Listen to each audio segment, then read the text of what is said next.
Hello, my name is Thomas Brennan. I'm a reflexologist in private practice. I've been working as a reflexologist as my professional activity for about 20 years. The purpose of my video today is that I am sharing my own knowledge and my own opinion on the topic about what is reflexology and what is not.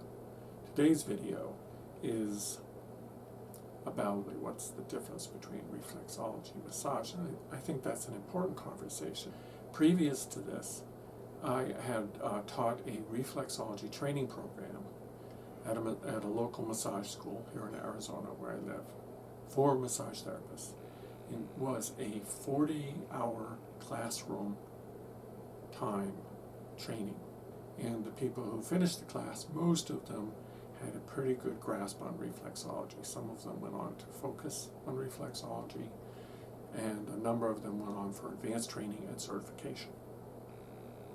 What I'm going to do now is I'm going to use whiteboard. Reflexology is not massage. That's important because there are confusions that occur when people think that reflexology is massage. And those confusions have real-world consequences for those of us who both practice and those of us who receive reflexology. One of the areas in which there is confusion between reflexology and massage is licensure.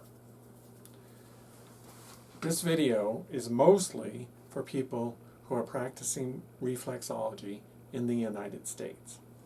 In the United States, there is no licensure for reflexology.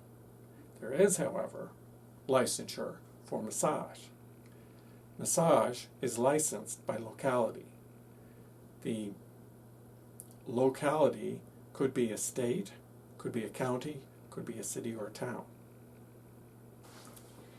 One of the problems with massage boards governing or having authority over reflexologists is that reflexology is certainly not massage, and the boards then, if they have that jurisdiction, will then be requiring reflexologists to have licensure in massage. One problem that occurs when people are required to have a licensure in massage in order to practice reflexology is that then the people who are practicing reflexology will, in many cases, be massage therapists who have reflexology as an additional modality.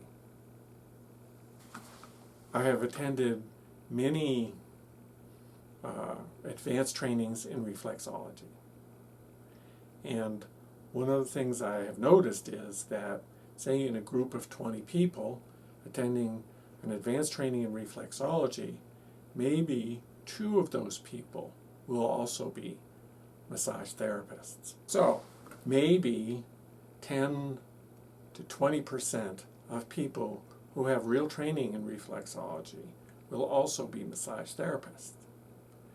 That means that people who have licensure in massage, for the most part, will not have advanced training in reflexology, because the people who work at the massage licensing agencies, for the most part, are unaware of what reflexology actually is, or of any real training in reflexology.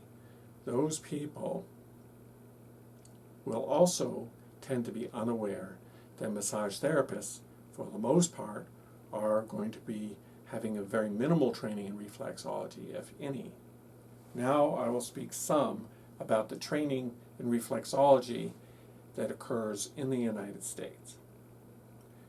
The part of the reason for the confusion between reflexology and massage by the licensing boards is that the training for reflexology, not the deepest or most advanced training, and certainly not the training that allows people to have become reflexologists, but the largest quantity of training, meaning the largest number of people who receive some training which they are told is training in reflexology, most of those people will get that training in massage schools. That training, which now massage schools are for the most part providing a survey course, meaning they will cover a number of different modalities. One of those modalities, in some cases, will be reflexology. So let's see. One massage school that I was associated with had a reflexology training which was either 7 or 15 hours, no more than 15.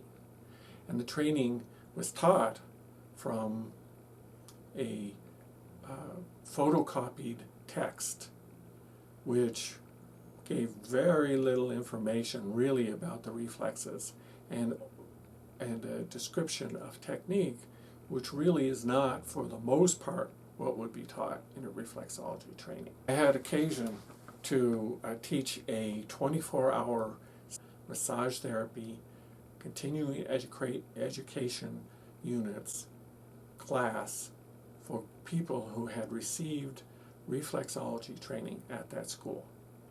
Every one of those people believed that they had received training in reflexology and that they knew some reflexology. I taught my basic class in reflexology. What became apparent after really the first day, and maybe even before that, was that these people, all massage therapists, who believed that they had received training in reflexology, not one of them really knew any reflexology. They did not know reflexology hand technique, and they did not know where the reflexes were or how to work each individual reflex effectively. It's important to note that these people who thought they had received training in reflexology really had not. My reason for mentioning that is that's one massage school from which people graduated believing that they had received training in reflexology, and they graduated really with no knowledge of reflexology to speak of and no competence in reflexology. That's important because they were all licensed massage therapists. When I was training massage therapy students in reflexology, one of my first lectures was to teach them and tell them reflexology is not massage. How that gets to be important is that the technique, among other things, the technique is different. And so I would have massage therapy students trying to do reflexology the way that they had been taught to do massage. And that has to do with body position, body mechanics, and hand technique. I've changed my whiteboard, and here I've listed some more detail about what's relevant on the topic of reflexology is not massage. With regard to this topic, I have the advantage that I'm also a highly skilled massage therapist. One of the essential things about the difference between reflexology technique and massage therapy technique is that massage therapists are, in general, taught a kind of body mechanics which has to do with the way the positioning of the feet, the way the arms and hands are used to project the strength of the core into the massage technique, the massage strokes. The body mechanics used in reflexology is quite different from what's used in massage. Reflexology is generally practiced in a seated position, and the positioning of the client is generally a reclining position with the feet elevated. So the client will be on their back with their feet elevated, and the therapist, the reflexologist, has their hands on the feet. It is also true that there is hand reflexology and ear reflexology, which are practiced differently. But for the most part, if it's reflexology, the reference is to foot reflexology. Massage is a direct action on local tissue for local effect on those local tissues.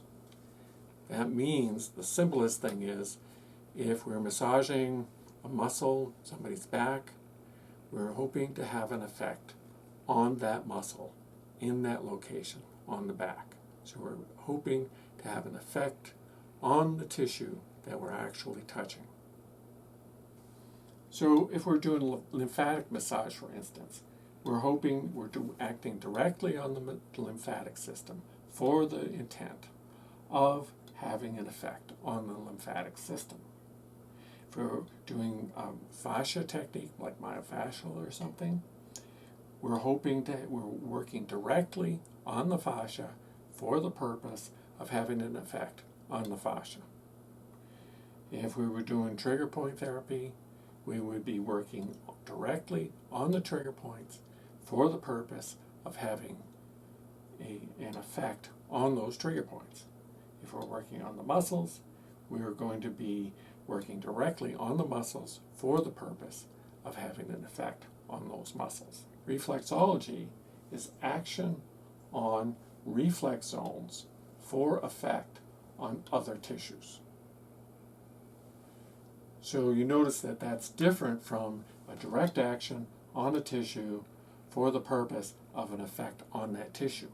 Here we're working on a reflex zone for the purpose of having an effect on a tissue which is some distance from that reflex zone.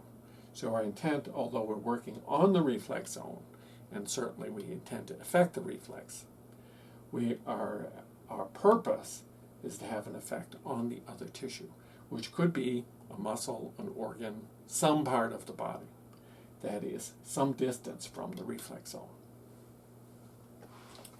So, difference in technique.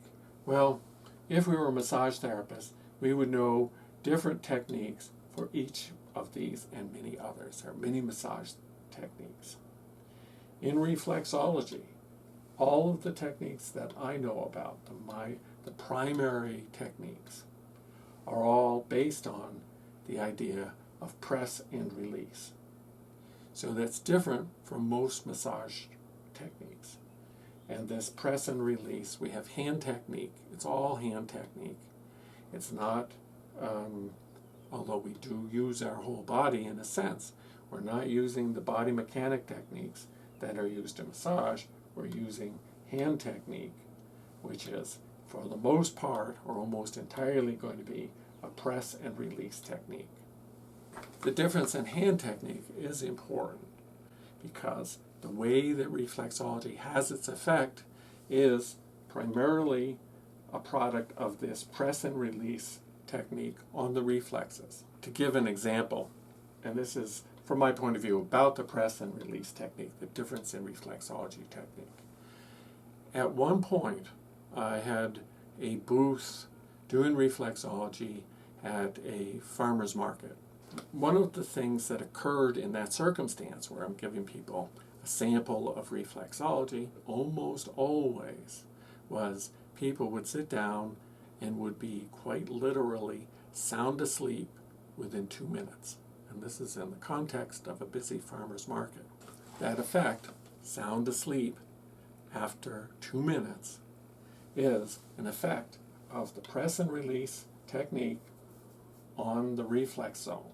Although clearly many people become profoundly relaxed during a massage, very rare for a person receiving a massage to be full-on sound asleep in as little as 2 minutes.